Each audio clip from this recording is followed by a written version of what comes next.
മുന്തിരി ജ്യൂസ് ഉണ്ടാക്കി കഴിഞ്ഞപ്പോഴേ അടുത്തൊരു ജ്യൂസ് കൂടെ ഉണ്ടാക്കി കഴിക്കാൻ തോന്നിയേ. ഇതിപ്പോൾ പാതിരാത്രിയായി കേട്ടോ. എന്നാലും ഞങ്ങൾ 3 പേരുടെ അടുക്കളയിൽ കയറിയിട്ട് എൻ്റെ കൂടെ വിച്ചൂട്ടനും ദേവൂട്ടനും ഉണ്ട്. രാത്രിയാണ്. അപ്പോൾ നമ്മൾ നേരെ അടുക്കളയിൽ കയറിയിട്ട് മുന്തിരിങ്ങ കാലിയായി കേട്ടോ. മുന്തിരിങ്ങ നമ്മൾ ജ്യൂസൊക്കെ അടിച്ച് തീർത്തു. പിന്നെ കിടന്നത് ക്യാരറ്റാണ്. ക്യാരറ്റൊക്കെ കഴുകുന്ന കുഞ്ഞി കൈകൾ ദേവൂട്ടൻ്റെ കേട്ടോ. മത്സരിച്ച് 2 പേരും ഭയങ്കര കഴുക്കാണ്. ക്യാരറ്റൊക്കെ കഴുകിയിട്ട് ഞാൻ മിക്സിയുടെ ജാറിലേക്ക് ഇതൊന്ന് അരിഞ്ഞിട്ടിട്ടുണ്ട്. പിന്നെ ഇതിനകത്ത് ചേർക്കുന്ന 2 സാധനമാണ് കേട്ടോ. നമ്മൾ തേങ്ങയും ചേർക്കുന്നുണ്ട്, അതുപോലെ തന്നെ അതിൻ്റെ തേങ്ങാ വെള്ളവും ചേർക്കുന്നുണ്ട്. തേങ്ങാ വെള്ളം ഒഴിക്കുന്നത് വീഡിയോ എടുക്കാൻ പറ്റിയില്ല കേട്ടോ.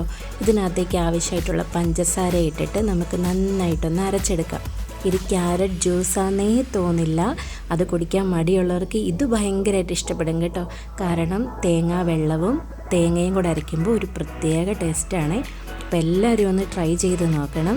അപ്പോൾ വീഡിയോ ഇഷ്ടമാവുകയാണെങ്കിൽ ലൈക്ക് ചെയ്യാനും ഷെയർ ചെയ്യാനും കമൻറ്റ് ചെയ്യാനും അതുപോലെ ചാനൽ സബ്സ്ക്രൈബ് ചെയ്യാനൊന്നും മറക്കരുത്. മറ്റൊരു നല്ല വീഡിയോയിലൂടെ നമുക്ക് വീണ്ടും കാണാം.